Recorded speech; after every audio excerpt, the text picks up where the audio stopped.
Welcome to the third episode of the Love, Faith, Endurance podcast. We have my former college basketball coach, Lewis Preston, and a very, very good friend of mine. Say hey to the people, Coach. How are you doing? Thanks for having me. Oh, man, thanks for coming on. Thanks for being such a willing participant.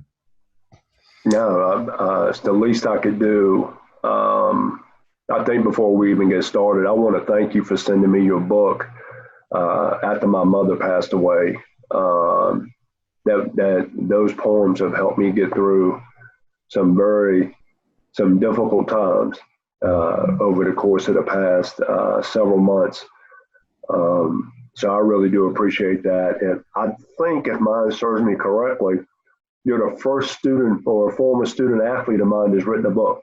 So that's big time right there. Looking forward to seeing what number 2 looks like. Thank you so much. I really appreciate it, man. It was a blessing for me to be able to do that for you. Yeah, I mean, I really do appreciate that. Definitely, man. All right, well, yeah, let's get right into it. Tell us about your upbringing and how big basketball has been, in your life. So what did It's kind of an interesting story, Brandon, because now I'll tell you this, I'm going to shift between calling you Brandon and Breeze, and, some things, you just don't ever forget. I kind of grew into basketball. Upbringing-wise, I was fortunate enough I had both parents in the home. My parents were married for 23 years before they divorced. They divorced my senior year in high school. But during that time, I actually was a baseball player first. Wow. And being a lefty, I pitched and played first base. So that kind of led down the path of athletics. I was the second of 4 boys, so I was the only brother that didn't play football. Wow. So my other 3 brothers did play football, but I played baseball. Then got into high school, and believe it or not, I got cut basketball and baseball. So I didn't like the politics of what was going on in regards to those decisions. So I had also played the alto saxophone. I was in marching band, believe it or not, alto saxophone. And my senior year in high school, small is a county high school, Franklin County High School back in Rocky Mount, Virginia. We got a new varsity basketball coach. So one thing leads to another. The star point guard comes out to band practice and sees me, says the new varsity coach wants to speak to you. One thing leads to another. I didn't play basketball in my senior year in high school. So with that, I turned around and I walked on at VMI. I tell people all the time, little known fact, I had gotten a couple scholarships for music, but in that year had really fell in love with the game of basketball. Walked on at VMI, earned a scholarship my sophomore year. Was fortunate enough playing for Joe Cantafio, and then I had a couple of really great assistant coaches, Pete Strickland and Dave Manzer, who really developed me as a player. And I just so fell in love with the game and the belief that they put in me in regards to the game, that I played over in Europe for 4 years, and after that, I had to pay it forward. So I coached for about 17 years, and I've had some great experiences. Was fortunate enough to be at the top of the mountain twice, and then with that, you also have some pains and struggles that come along with it too. Definitely. So, how was it playing in Europe? Europe was interesting, and here's the reason why I say that, because the way that they taught the game, I thought they took the best of what American basketball was, and they just stayed true to teaching the fundamentals and the principles of the game, as opposed to a one-on-one breakdown scenario. It was much more team-oriented. So that's the reason why I'm not surprised when you start seeing Europeans coming over and being successful, whether it's Luka Doncic. For my day, it was when Dirk Nowitzki came over, Peja Stojakovic, Vlade Divac. A person a lot of people don't know or remember, Drazen Petrovic, was incredible. back in the early 90s, played with the Nets. But being able to watch these European players, Dirk Nowitzki, all these guys, I'm not surprised because they really honed in the fundamentals. So whether you were 5'6" or 7'6", you were going to know how to dribble, pass, cut, move, do all these different things. And they really do a great job of preaching team basketball. And I know it's different all over. Like I played in South America and Peru for a little bit. Mm-hmm. Here the game is they're just running, just moving. Right. But the European game is a little bit slower, and then the American game is like the perfect blend of both. Right. So I just think it's interesting how it's different everywhere you go. Even in the United States, it's different. Than it is up north in New York and out west. Right. And it's funny you say that about the differences because, like, in South America, probably one of the greatest players, Manu Ginobili, and the way he plays, and he played was such a quick yet somewhat reckless style, but it was one that was very hard for you to adapt to. Now you turn around with Tony Parker coming from France, coming from Europe, it was much more of a finesse, feel you out. I got to figure out different ways to make moves to get to the basket. So here you got two different blends of basketball that come together on one team, along with Tim Duncan and Bruce Bowen. And that team won 5 championships. So I think people don't give the Spurs the credit they deserve. Great scouting, but also great international scouting by them. Very true.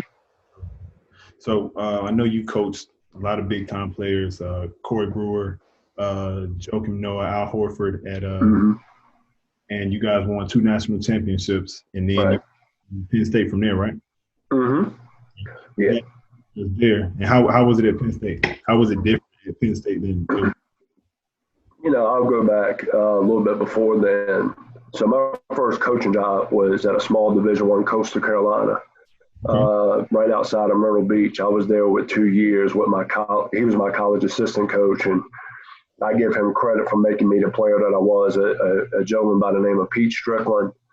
So I started with him at Coastal Carolina, and I'll be honest with you, I thought I was going to be there.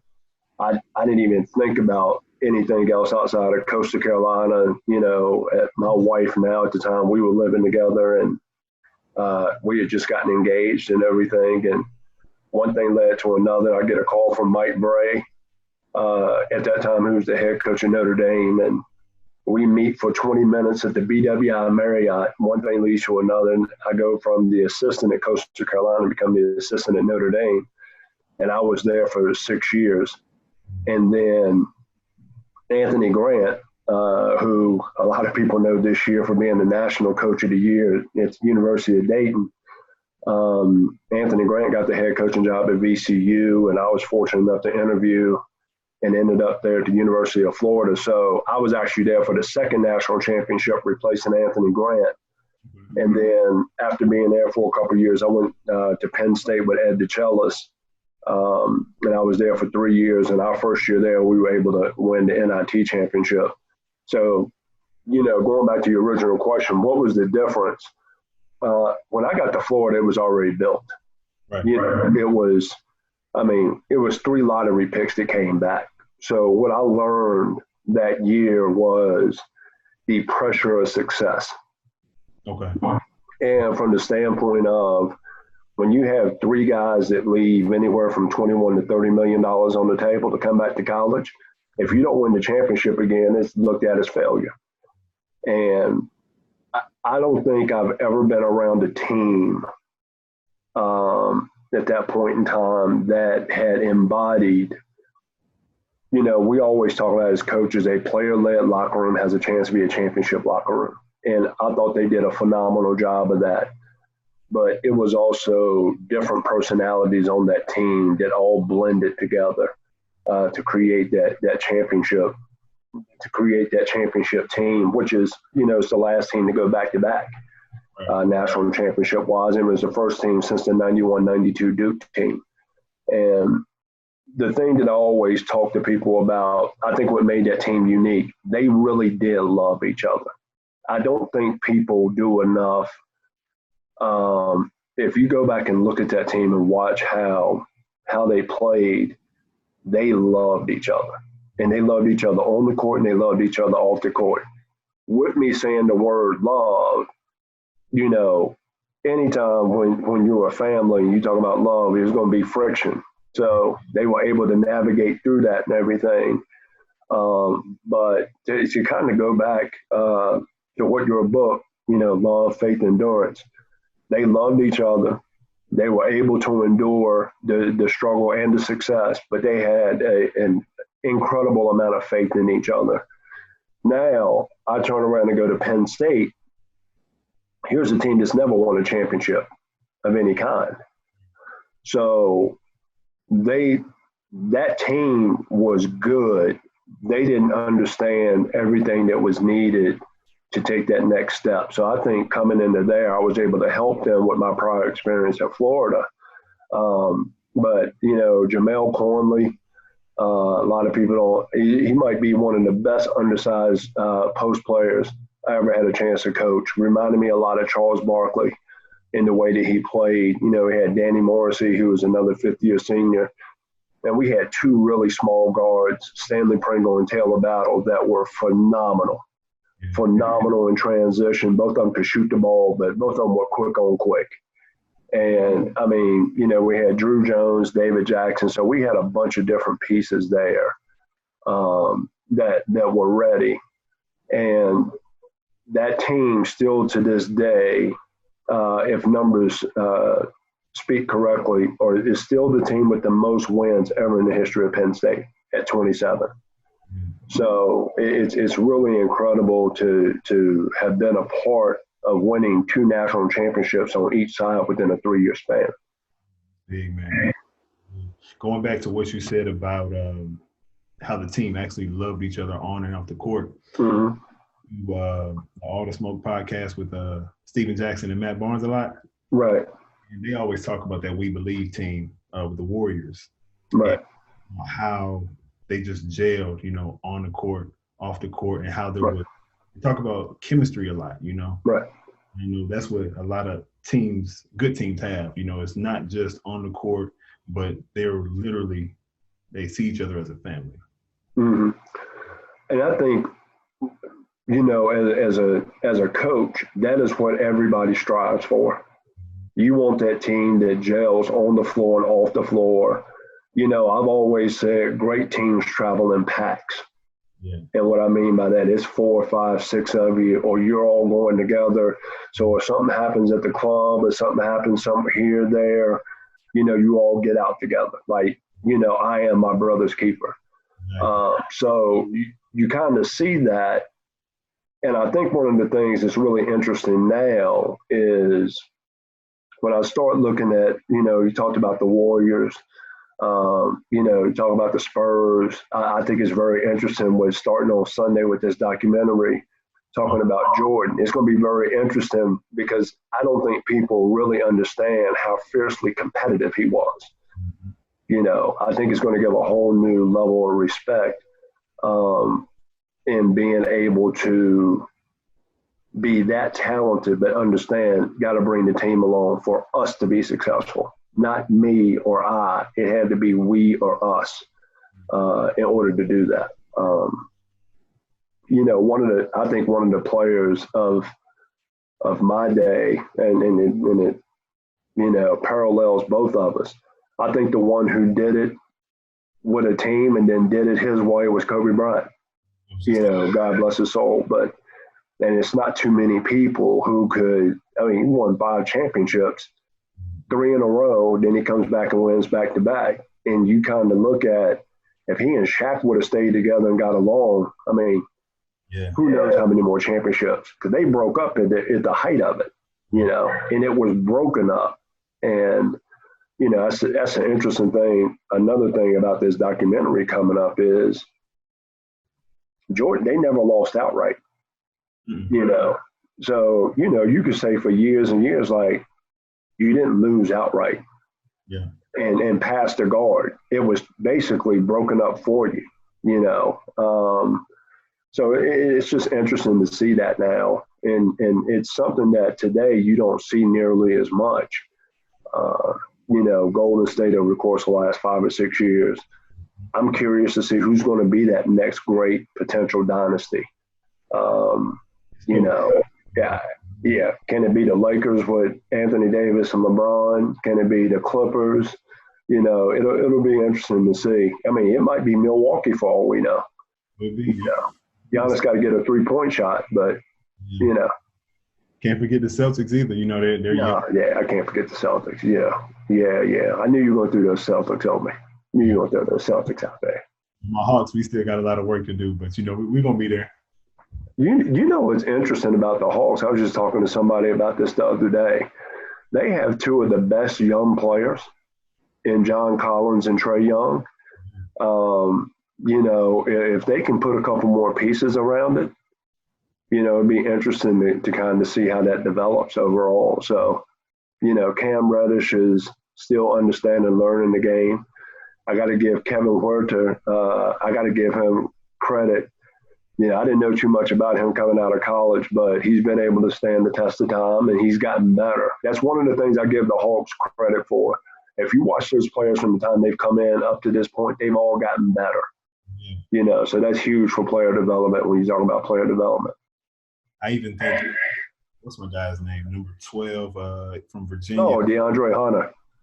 Yes, he's going to be good. He's going to be good. Yeah, so they got some pieces. And then, on top of that, we got Clint Capella. Mm-hmm.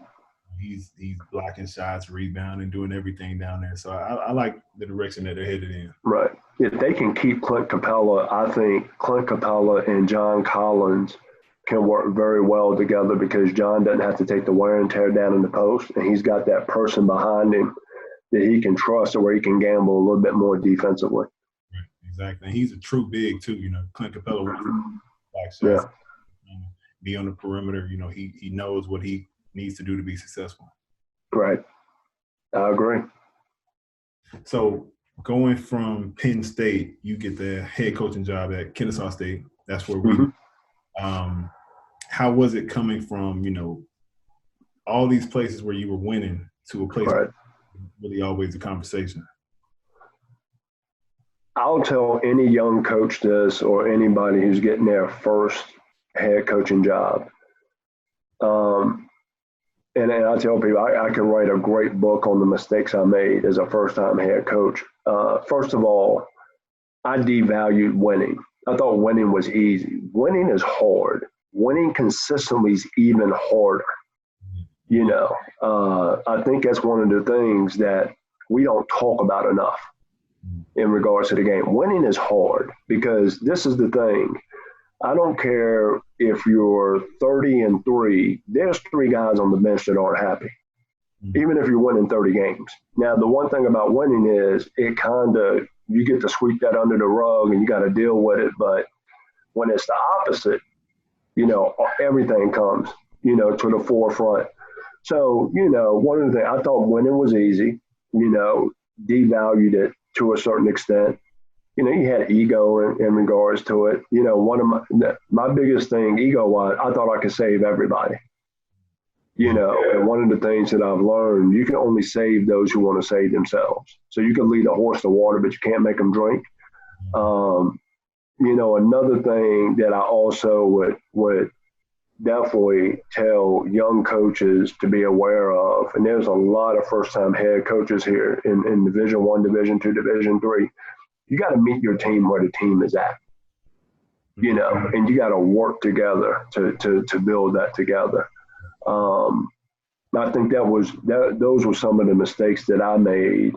And, I spent so much time trying to save the 2 or 3 as opposed to saving the 11, and the 2 or 3 are either going to make it or we got to figure out something different.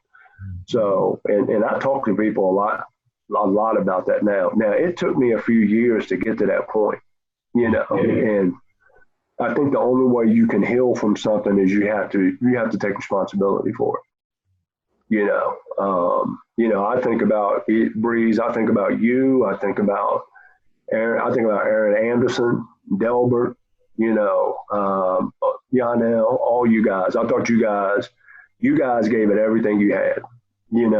And I see that much more clearly now than I did in the midst of coaching you, because I was trying to save some other guys that didn't necessarily want to be saved at that point in time. So you have to have a great understanding of your group on a day in, day out basis.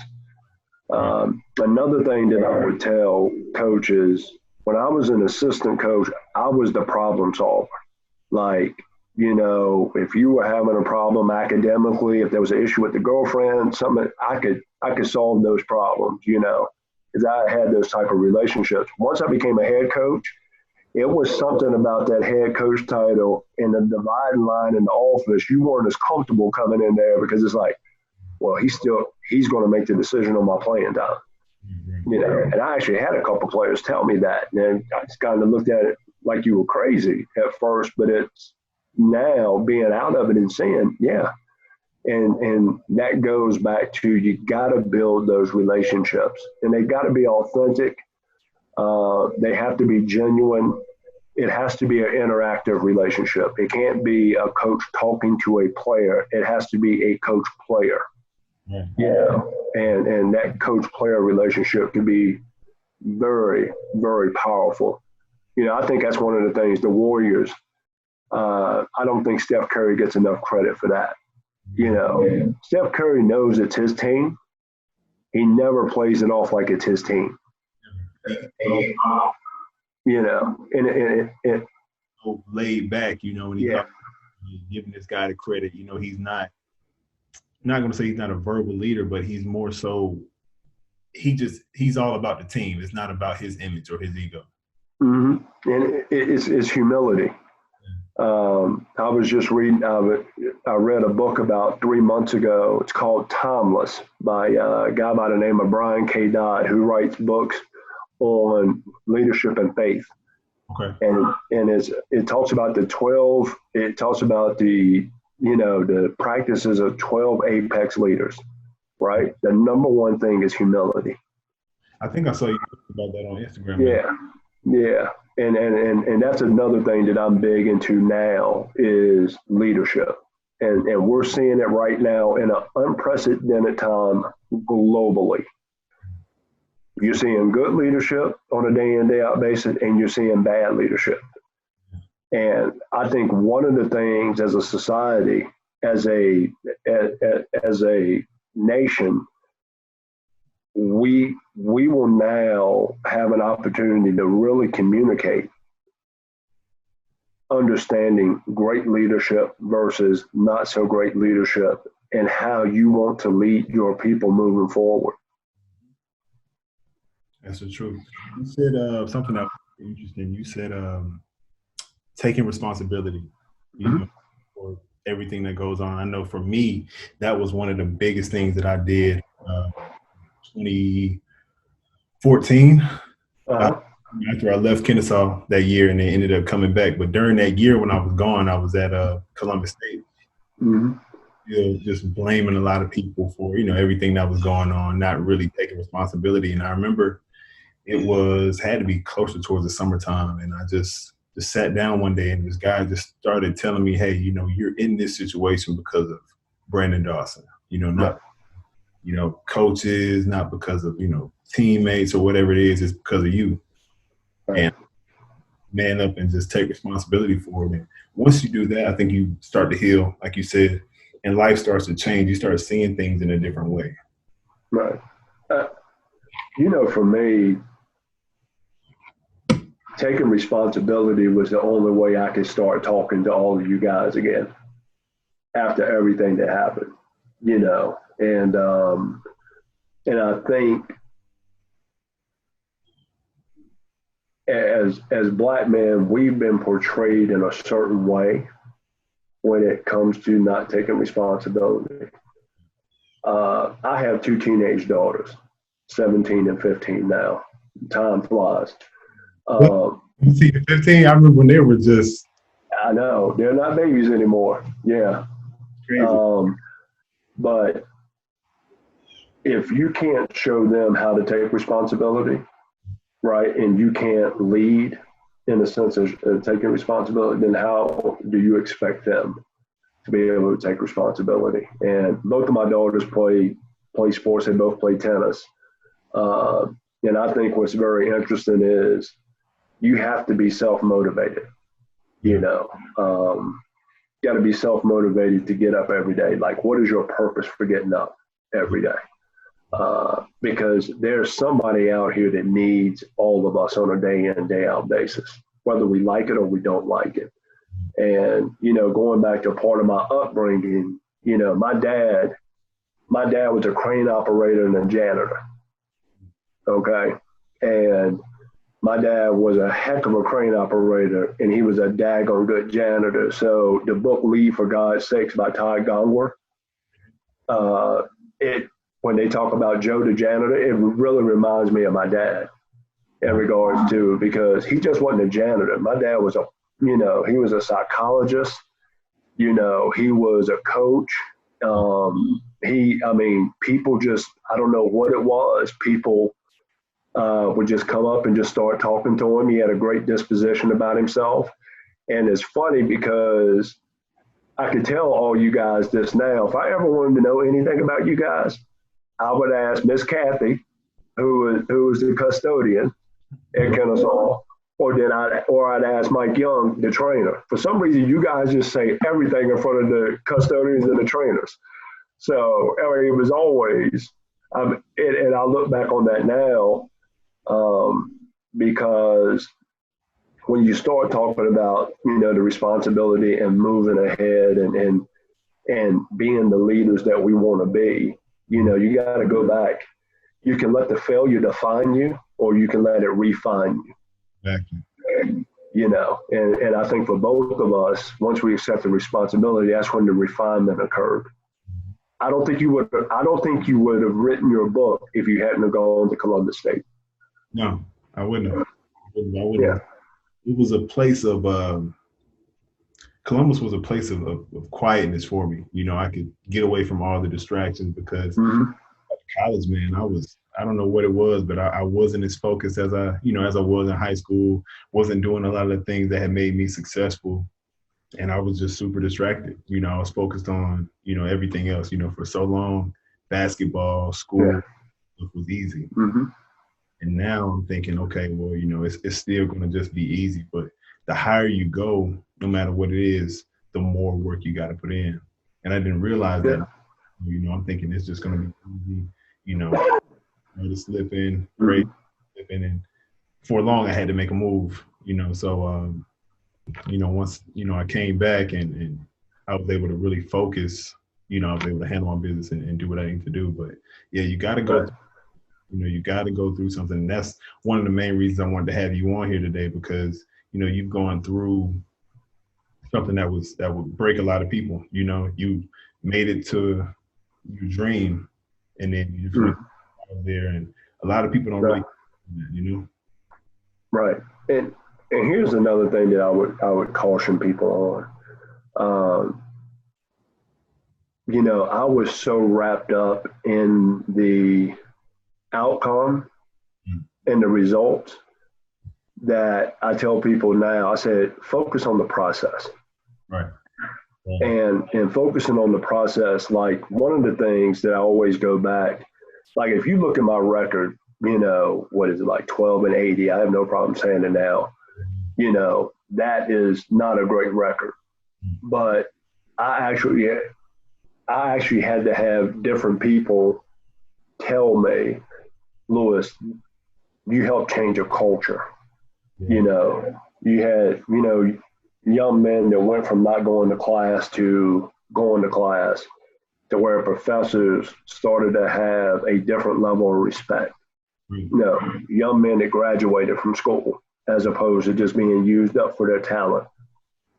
You know, changing the culture in the sense of, you know, where people were excited to be associated with people, you know, with a team that, you know, these guys were, for the most part, about the right things. All teams have problems, okay? And one of the things about winning, they can mask the problem. Losing has a chance to bring it to the surface, and sometimes you just got to deal with it. And if you don't, you try to sweep it under the rug. Little things become big things. In the process, I think one of the things that I've learned is you have to forgive yourself, and then you gotta go back and make amends. Even with the former coaching members, I've talked to a majority of them and made amends with them over the course of time, because it was like, all right, I made rookie head coaching mistakes, right? But I would also tell, even in your situation or even a young coach, have somebody who's been through the fire, because there's so many pitfalls that you don't see because you got your head down just grinding it out, trying to stay afloat, that somebody's got to lift you up. I talk to young coaches that I help to coach. I don't like the word mentor as much as I like talking about coaching, because coaching is interactive. Mentoring is like, I want you to copy exactly what I've done. So in coaching different coaches, it's like, all right, here's a place where you can be, totally confidential. What you don't understand, we can come up and develop, figure out the answers together. Because that's another thing about coaching. Once you get into that head coaching seat, people think you have all the answers. Yeah. And actually, you really don't. Yeah. Like, after writing your first book, people are like, okay, so you're the subject matter expert on love, faith, and endurance. All right, what can I do with this, and this, and this? Whoa. Okay. We're always learning. I see that a lot, man. So many people have asked me, all these different questions, especially about faith. And I'm just like, man, like, I'm not the one with all the answers. Right. With you, we just going through it together. I don't have all the answers, but we can find them together though. Right.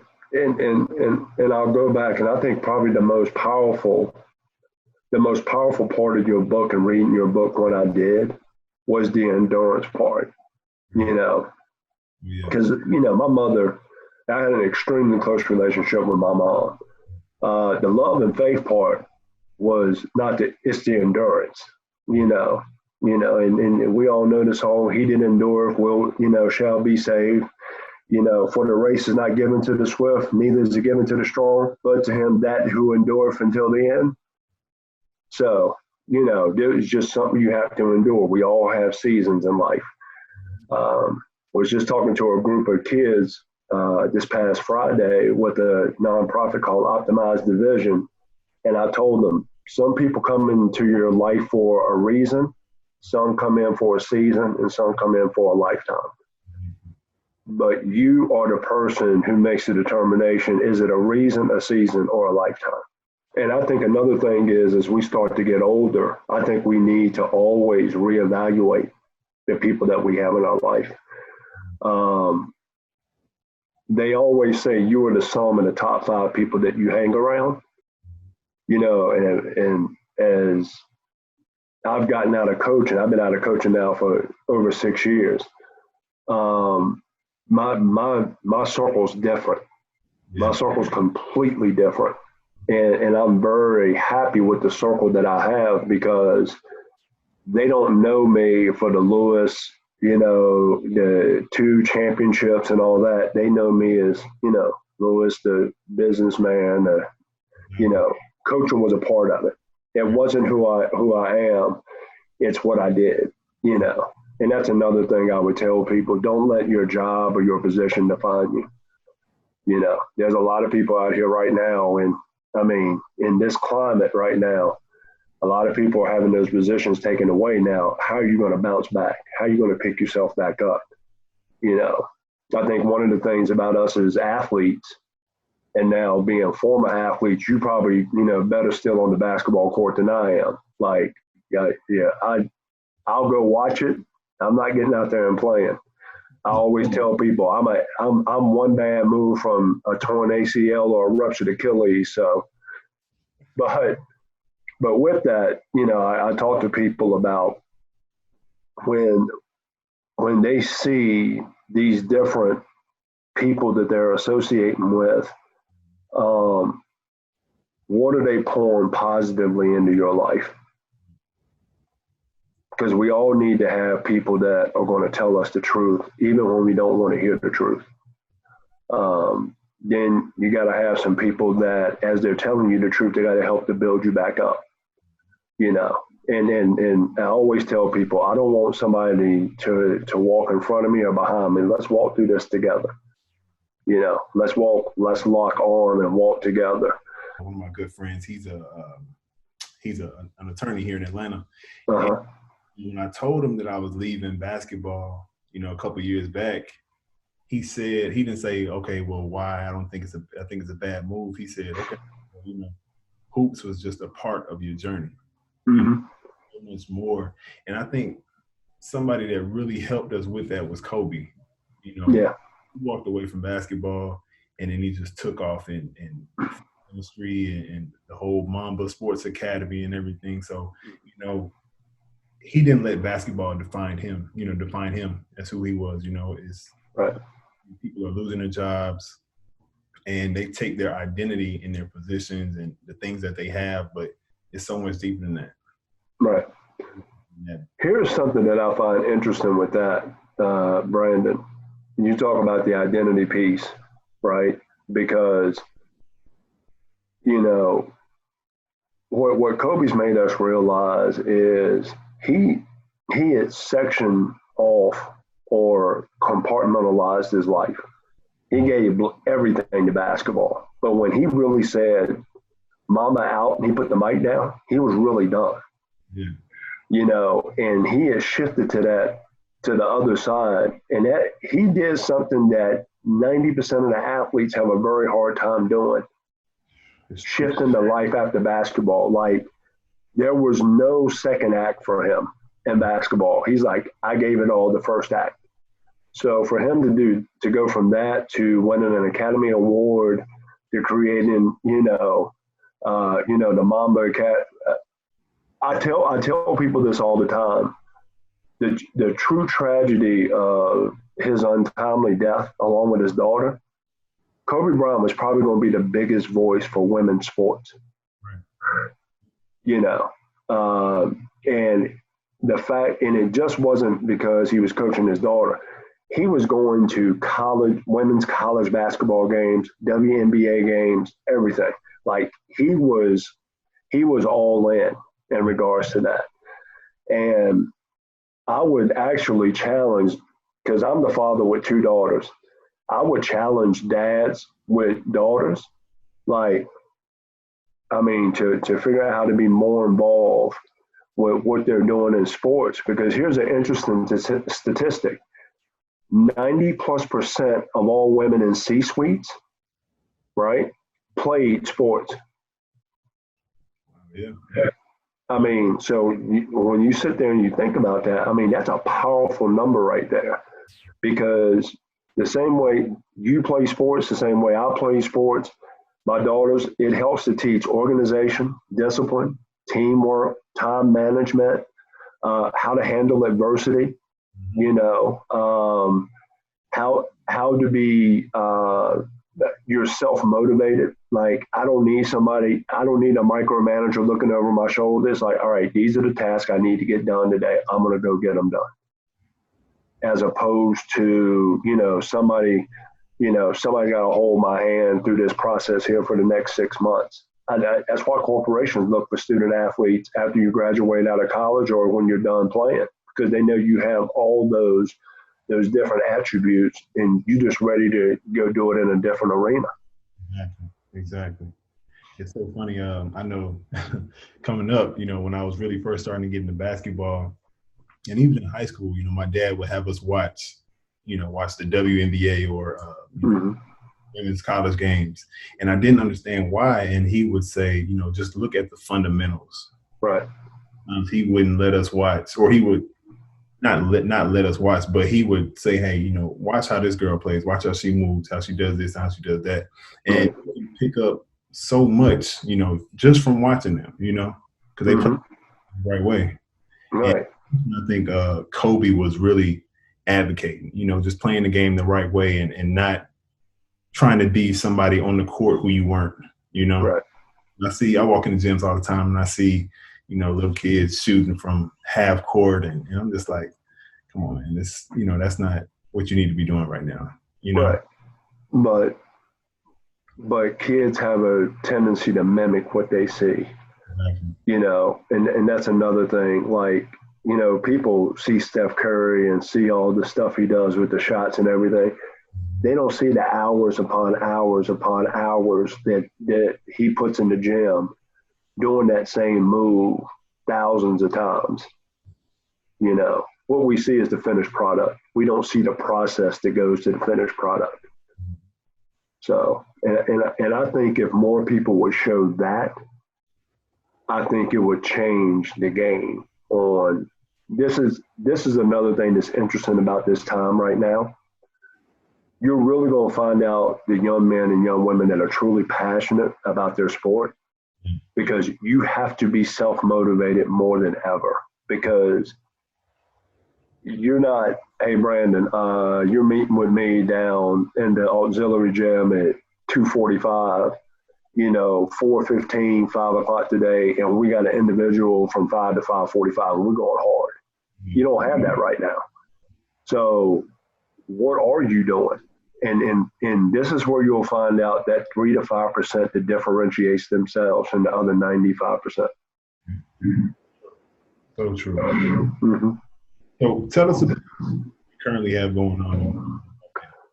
Well, it's interesting. I do a couple things. One is I represent college basketball coaches on the men's side with an agency called the BDS agency.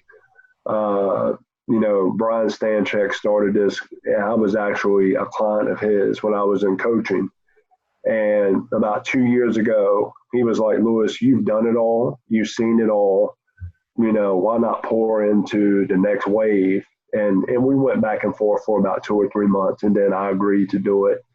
I do professional leadership development at with a company called Integrity ATL, and been doing that for about 4.5 years. I actually met the founder of the company after I was let go at Kennesaw State. So I give him a lot of credit. He and another gentleman by the name of Jack Llewellyn, those two men probably saved me personally and professionally, because I was in a really bad place after being let go at Kennesaw. That was the first time I'd been told that I wasn't good enough at something. I've been cut before, but when you're told that you're not good enough anymore and we're going to replace you with somebody, and I don't care who it is. I don't care if you're the CEO of a Fortune 500 company and you get a $200 million golden parachute, it still messes with you. So dealing with that, having Johnny Walker, and it's funny because it's not the black label, the red label. It's really, his name is Johnny Walker with Integrity ATL, and then Jack Llewellyn. Those two gentlemen really helped to help me start the refinement that was needed to get me to the place that I am today. That's so big, man. That's so big.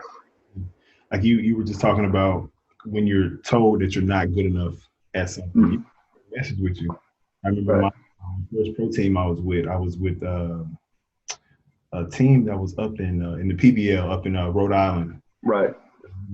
First few games, things were going really well, and then one night they just called me into the office, and they ended up letting me go.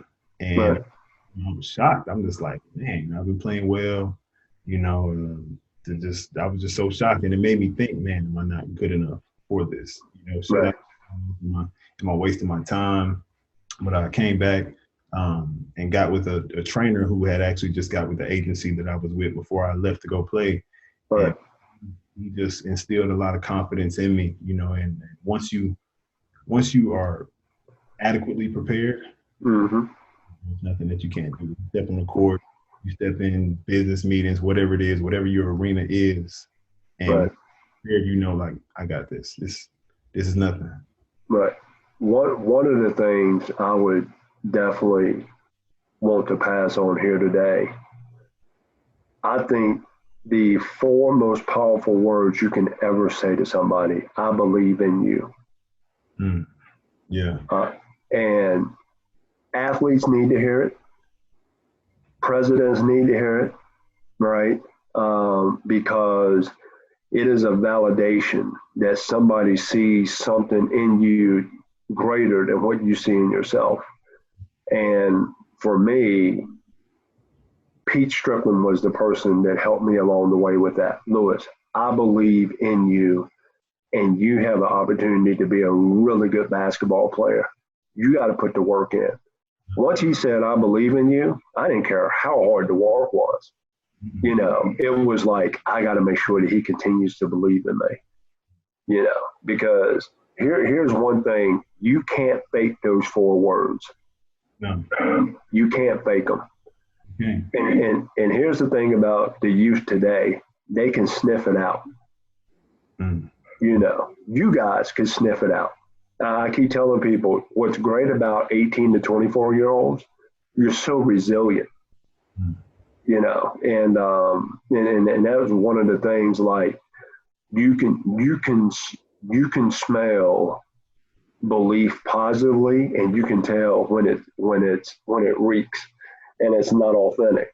And I tell people this all the time. If you're going to say those four words to somebody, you better be all in. Like, it's like if you're in Vegas, you put all the chips in. Yeah. So, yeah, I mean, I believe in you are four very powerful words that you cannot, once you give them to somebody, you can't take them back. Like, it's like, all right, I'm all in with you. You say, hey, I believe in you. Right. It's imparting life into them, you know, and strengthening them to continue to move forward on the journey. Right. You know, and it's interesting because, you know, you asked the question, what are some of the Bible verses that I hang on?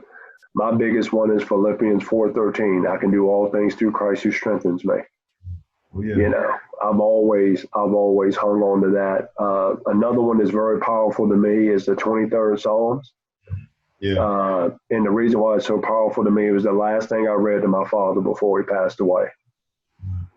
So my father was a God-fearing man. So, you know, he passed away on January 6th of 2018. And that Friday, January 5th, I sat down in his room as he was clinging on the life, and I read the 23rd Psalms. And believe me, it helped to put a lot of things in perspective for me. So I'll hold on to the 23rd Psalms and then Philippians 4:13 as well. Big, man. So big. So funny. I was talking to my cousin the other day, and she was telling me the 23rd Psalm was so big for her. And I was telling her this story about my pops when I was in the 8th grade. We were going on a trip to Charleston for like 3 days or something like that, and I needed him to sign off on it. Right. Like, well, do you know Psalms 23? And I don't know how he got on that, but he was like, if you don't know it, I'm not signing off on it. So for like 2 weeks, every day I spent like an hour just trying to memorize it. Right. Like a day before the trip, and I was like, hey, I know it. He was half asleep, and I spoke it to him, and he was like, all right, go ahead, go. But he was just making it such a big deal. He was like, man, all black people need to know Psalms 23. Right. All right, whatever. But yeah, man, that's how I memorized the 23rd Psalm. Right. And I think what's very powerful about that verse is when they, you know, thy rod and thy staff, they comfort me, you know, because as we go through tough times, we got to have and know that we have people in our corner that's going to help to comfort us. Because once again, I truly do believe you cannot do anything alone. Mm-hmm. You have to have people. You have to have people surrounding you, but people who are feeding into you positively. You know, one of the things that I've had to learn going through life, sometimes the people who pour the most negative into you are the people sometimes that are closest to you. Very true. And you got to understand how to differentiate in regards to that, because there are certain people that are scared of success. Yeah. They're not comfortable, you know, with everything that comes with when you start to move up the ladder. And they'll figure out ways to stay within that comfort zone. But I'm reading a book right now, Leadership in Turbulent Times by Doris Kearns Goodwin, and it's talking about Lincoln, Franklin Delano Roosevelt, Theodore Roosevelt, and Lyndon Baines Johnson, how they all led during difficult times. And I think what's really powerful about that book, they all had something really tragic happen, to them at different ages, but it never made them lose sight of what the bigger vision was. There's another great book I love that I've read on more than one occasion. I read anything by Tony Dungy. I tell people, Quiet Strength might be one of the best sports books that I've read.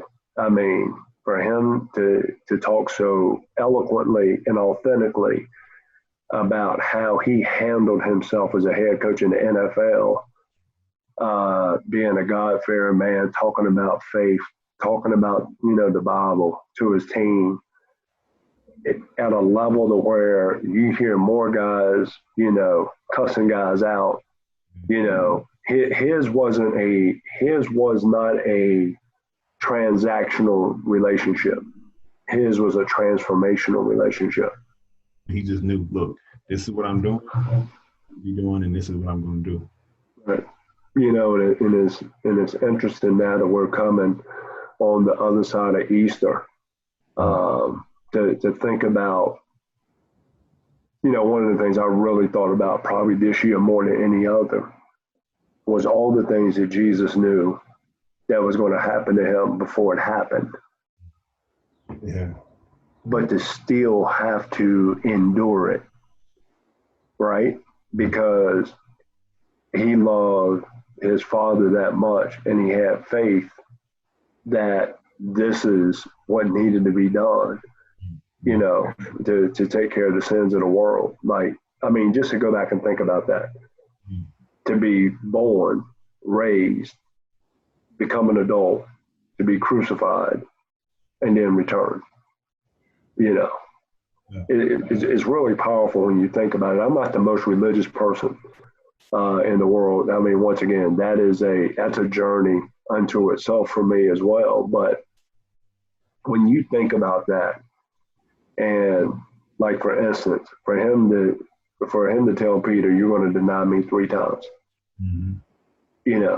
and remember how crazy Peter, his next remarks, "I'll never," and he denied it. But he knew it was coming. But he didn't love Peter any less. That's the thing. If we can get to that point to where we can learn to love people for who they are and not necessarily for what they are, then you got a chance to make some transformational relationships that can truly change people's lives. And I don't think people realize that if you go, I know for me, sometimes I might come across somebody who's a little bit rude or, just however they are, they kind of take out their day on you or whatever. And I just show love to them. And then watch their whole demeanor just change. And it's like, man, when somebody's really showing love to you, you can't go against that. It's against that. And that's what's going to really help the world and help everybody change. It's just love. It's not being focused on things that don't really matter. The thing that truly matters is love. When Jesus came, the commandment that he gave us, the first one was to love God and then love others. Right. If you do that, man, I think the world will change. Like it'll transform. Right. And it's interesting. I was reading the things what Carl Anthony Towns. He had come out a couple of weeks ago talking about his parents, and unfortunately his mother passed away yesterday. And I was sitting there saying to myself, I understand the pain from my side, and I don't know what their relationship was like. But here's a guy, I don't care how much money he makes the rest of his life, there's a void there, and one of the things that I always tell tell people is, as you're going through this journey, and we were fortunate. My parents prepared us at a very young age in regard, we're not going to be here always. So what are you going to do, and how are you going to prepare to make sure that you can still, be fully functioning as men and as husbands and as brothers and, and uncles and cousins, even when we're gone. And, one of the things I always tell people, I said, my mom and dad did not live, or they did not die in vain, because in my house growing up, they were big on education, right? We all got our education. They were big on making sure that when you went out and you represented, the Preston name, that you understood what the Preston name stood for. And I hope that when I go out and represent, that I do that, right by the last 7 letters of my name, Preston. And then the last thing is, to be good stewards, to try to help people as much as possible. That's why I love the agency side. That's why I like the leadership professional development side, because you're helping people get from point A to point B. There's a lot of people right now that are lost. And, this, once again, I keep talking about that word transformational. This is a transforming time for a lot of people, but they also got to understand with that transformation and that refining, it's going to be a process, and there's going to be some pain that goes along with it, but they'll be better on the other side. So true. So true, man. Sounds like your parents are on the same thing as my parents were on. Oh, absolutely. Absolutely. They were.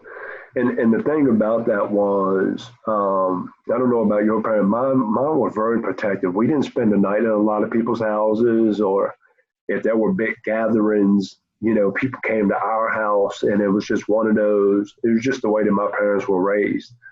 My mom didn't mind cooking big meals and doing all those things, but they were very protective on who we associated with. And I'm my wife and I, to a degree, are the same way with our girls in regards to that. Although we live in a different day and time, to where, technology today is at an all-time high. And with that, it's taken away from the ability to communicate. And the one thing about this pandemic is it's forcing you to have to learn how to communicate, even when you don't want to have to communicate. From a leader to his subordinates, parents to their kids, husband to wives. I think that's one of the powerful lessons positively we can take out of this if we understand the lesson. Mm-hmm. I feel like this whole situation is kind of resetting a lot of things. Mm-hmm. Resetting a whole lot, relationships. Sometimes, you might go out somewhere and see people, on a date or whatever, and they're just on their phone the whole time, just on their phone. Right. And, even me, like I'll go out, me and my wife, and I might look at my phone, I might have a text or something like that, and she'll get mad, like, what are you doing? And I'm just like, I was just checking the text. He was like, no, you here, you with me right now. So this is what we're going to do. So I'm just like, yeah, I think that's definitely one of the positive effects of this, just the whole resetting. Mm-hmm. And I hope with this reset that we do a better job of helping our fellow man.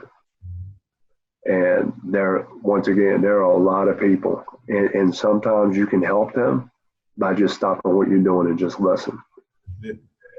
In certain instances, it might be the most powerful thing you do. It's not about, all right, I'll give you all the money in my pocket. No. I just want 30 seconds of your time, or maybe a minute of your time.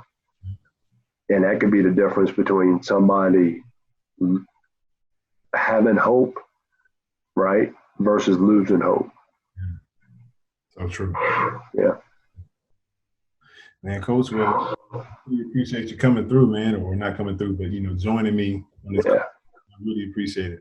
No, the honor was all mine and everything. And I'll tell you this, continue to do what you're doing, because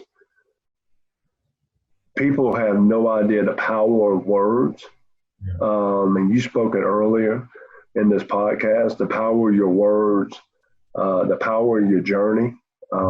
Continue to put pen to paper and continue getting those books out there, because I think it's something that we all need at different points in time. And sometimes it can be a word, it could be a phrase, it could be a poem that can spark something in somebody that reignites that fire. And once that fire is lit, hopefully it never burns out again. So keep doing what you're doing. I'm very proud of you. Very proud of you.